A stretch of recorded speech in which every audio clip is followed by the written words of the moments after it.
Dear participants, I am going to discuss you today the topic or the title is called e-governance. You are all aware about the usage of the e-governance.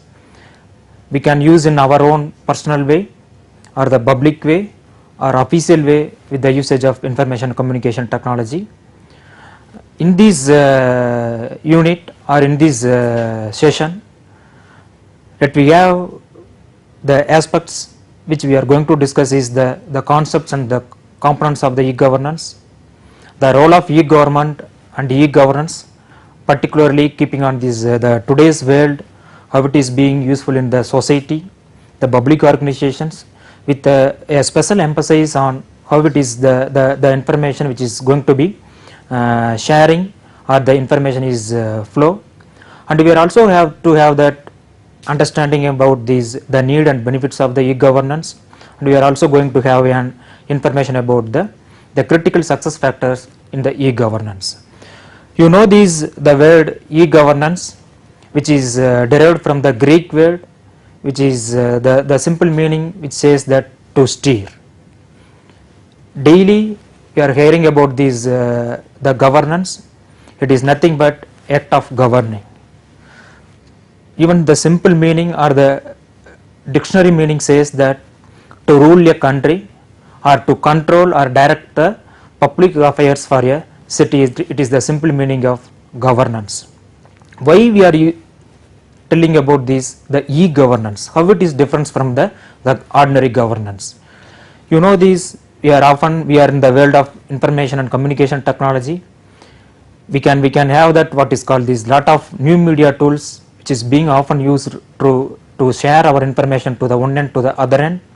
At the same time, we are also using these kind of ICT or the information communication technology tools to exchange the information, to govern the idea kind of things. So in that context, you are all aware about what is e-post, what is email, what is the kind of e-parcel. These are all the kind of technologies which is available in front of us. So in the situation, the e-governance is widely acknowledged as the application of new information communication technology tools, especially with the support of internet or the World Wide Web, to exchanging the information between the citizens and the government. So keeping this understanding, how the e-governance is highly helpful to the ordinary citizens. You know if you use the information communication technology tools, we can enhance the existing efficiencies. We can also have that what is called reduce the cost of communication. We can also enhance that or increase the transparency of various departments functioning in either it may be a institute or it may be a society or it may be a government side, and also the end users, particularly the citizens, can access the tangible benefits. There are two kinds of tangible benefits the end user can access on it. One is the simple application like online form of filling or bill sourcing or payment of what is called our electric bills or the water bills through the online. Even some of the complex things or the complex benefits they can acquire is that what is called they can enroll into that online kind of education. Even they can have that what is called participate in the telemedicines and get the best solution out of it. Many of the what is called the today's government, either both at the state and as well as the central government, they are very keen to use the information communication technology. Why? Because is that they want to disseminate the information or the benefits or the schemes and services to the what is called their end user, either it may be a farmer or it may be a kind of ordinary citizen. They want to get benefit out of it. Then they are also thinking how best we could able to use this information and communication technology tool, educate the what is called people to improve their caliber, to improve the knowledge. And also we can what is called using this information communication technology, particularly in the government side, they can teach about the nutritional value, they can teach about the health systems, they can also share about the hygienic kind of things. So that was the reason that the government of both as well as state and as well as the center is very much particular about the implementation of these various the e-governance programs. You know, this being a democratic country, we have a central government and the state government. the central government will promulgate that what is called this lot of laws, particularly on this. For example, if you take TRAI, Telecom Regulatory Authority of India, which is the act promulgated by the central government. Even we have that at the national level, we have the cyber security laws. So these are all the, for example, some examples for the union government which promulgate or which may act on the area of information communication technology. Again, each state government, they have a separate policy for the information communication technology, and they have their own kind of policy, because you know this, we are all having that what is called this diversified kind of demography. Each region have its own native language. The advisory is that each state government has given a power to have their own kind of policies to reach to the ordinary citizen. How this e-governance will help to that in the context of ICT? You can well aware about this. You can cut down the red tapeisms, avoid corruptions, then reaching the citizens directly. Then another important benefit is that it can be accessed 24/7. That is the round the clock you can access the benefits or the kind of services. So keeping all these the prelude kind of information, why we want to implement the e-governance? You are all aware about this. The basic idea of e-governance is to support the what is called this our government, citizens and the business people with the usage of the internet and the World Wide Web. And you can keeping these three tools, you can exchange the information in a transparent way, speedy way, and as well as accountable way to the public. And now let me discuss about this. What is the different concepts which is used in the e-governance? There are many people on many way they have defined that e-governance. The simple way of what is called this, the e-governance is to use that information and communication technology, particularly web-based application, to provide access and to deliver information services to the public and business and other agencies and government entities faster, cheaper and easier and more efficient way. So this is the kind of general definition. There are many scientists shared many of the versions. Even if you, for example, if you take Wimmer and the Trumuller, who has shared about this e-governance is a guiding vision towards the modern administration and the democracy. That means that if you keep this e-government, you can make novel ideas, novel programs for the benefit of community. Even the Lawson's, he is explaining that e-government is the transferring of power to the people. That means that the people can access, the people can control the what is called these benefits, people can directly entitle their own services. Now let me discuss about this. What is the difference between the e-governance and the e-government?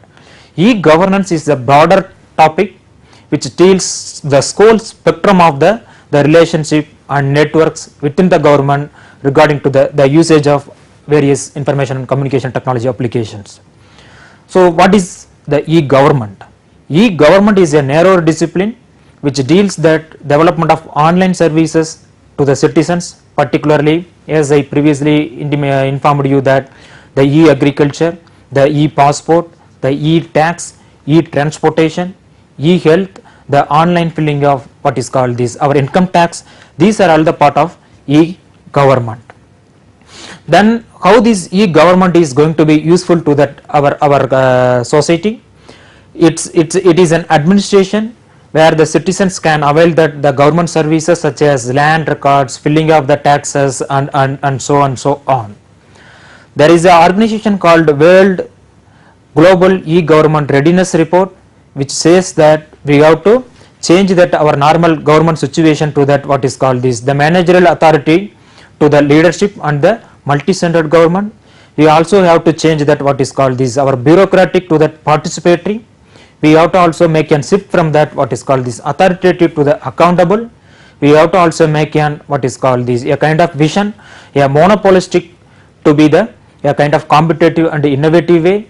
We also have to make a shift from this being closer to the being a participatory kind of information society, and we also have to change that from that autocratic to the democratic, and we have to think of being exclusive to the inclusive.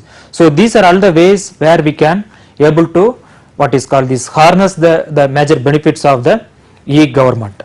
Coming to this e-governance, it is the development, deployment and enforcement of the various policies, laws, regulation, necessary support for the functioning of knowledge society. As I told to you in the earlier example, the TRAI is the one best example for the e-governance. If you put in kind of things, you could be able to access the entire information anytime and anywhere to the access. So coming to this, so far we have seen about this, what is the concepts involved, what are the kind of the base information. Now let me have an information about this, what are the different benefits of e-governance. Being a citizen, how best it will be helpful.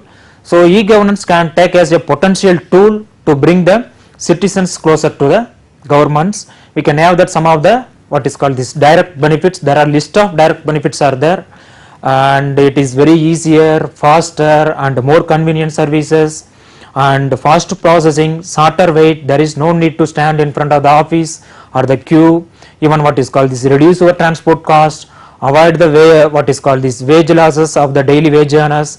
You can have the better quality of services, more accurate, less corruption. Then you could able to access the entire information in the simple online click of the buttons, and there is no intermediaries. That is the another direct benefit where you can harness out of this the e-government.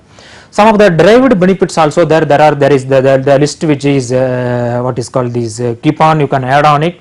You can what is called this you can make an what is called this immediate complaint or a kind of complaint tracking. For example, if you book a courier either in the Blue Dart or it may be a what is called this any of the international courier or even the domestic couriers, once you booked your parcel or booked your package, immediately you can track where it is, in which direction, when it is being delivered. That kind of benefits you could able to harvest out of these the e-governance, and it makes that automatic process of this decision.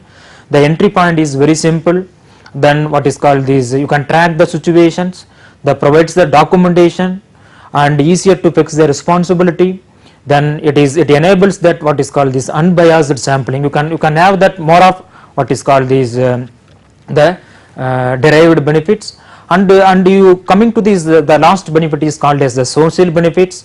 It increases the knowledge and skill to the particularly the young community or the young or the ordinary citizens, and also it creates that more of job opportunities. Initially, for example, I would like to quote an example here. When the computer were introduced in India, particularly the banking sector, they came to the road and they made a lot of agitations. The reason is that it is going to be cut the lot of employment opportunities. Now the banking sector is the big beneficiaries. They are utilizing that what is called this the mobile banking, net banking, core banking, automatic teller machine. They have created a more and more of job opportunities. The government also have the plan of 12th 5-year plan. They are going to implement the common service centers, where they are going to establish 1 lakh common service centers in the villages, get more of benefit. Then now let me have an information about them. What are the critical success factors for these e-governance? There are large number of, even World Bank is indicating in one forum that India is the one country where experimenting large amount of what is called this e-governance or the ICT based experimentation. One such project is that the e-Seva project, where the government of Andhra Pradesh they put that all the 50 government services in one integrated form and they are giving on it. There is a e-Krishi market information services in Kerala state, where they are doing a great work. Then you might be knowing about this IIT Kanpur, which came out with a digital mandi. Even Tamil Nadu Agriculture University, they came with an exclusive outreach center called e-Action Center, where they have an agritech portal, the crop doctor, dynamic market information, domestic market export intelligence cell, and weather forecast information, and so on, so kind of interventions. At the same time, some of the what is called this the e-governance project, still it is in the breeding stage or it is in the pilot stage, because there are lot of critical factors which we have to do on it. One is the political will, the infrastructure availability, particularly on this telephone, the bandwidth connectivity and the electricity access, the education of the clients, the participation of the clients, culture, technology, human resource, finance, the legal framework. These are all the different factors we have to look on it before developing any kinds of thing. And coming to these, there are a lot of ecology components for the successful e-governance. There are different components. One is the political components, another is the technological components, the social components, cultural components, psychological components, and the services components. So these all components should have an what is called this a common understanding. These components should not go as a individual way. It has to be kind of what is called this interdependable and as well as interrelated. Combination of all these the various components will make a meaningful e-governance. Then coming to the last is the different stages of e-governance. We have lot of stages. The particularly the author Gartner and the Christopher has explained 4 important stages: the presence, integration, and the transaction, and as well as the transformation. The presence, which is available the information in the online. The integration is we have to pool all the various ideas into the one platform, and the transaction where the people have to have that kind of interaction, and the transformation is the last stage where it could have able to have the better information. The finally the LAN and the Lee model of e-governing. He is explaining the 4 steps as like the cataloging, transaction, and the vertical integration and the horizontal integration.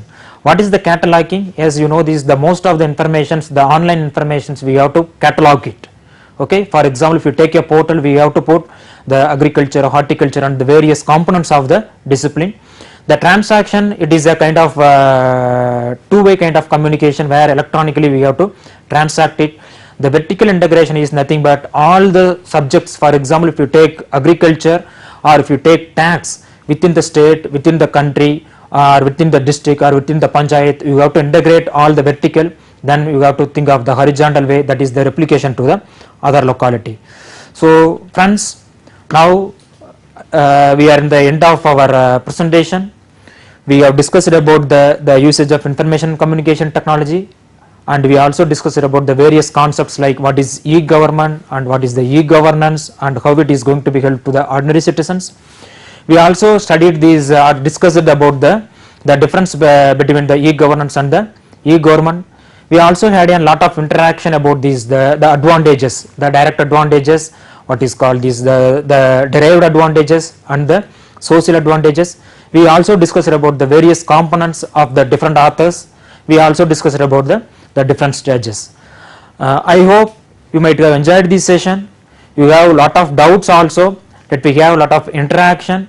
Even kindly refer the manage website, that is you know these the manage websites for the further clarification and as well as the further reading. You can also kindly go through that your reading material. You can discuss. Even I will leave you my kind of contact details, my email communication and as well as the phone.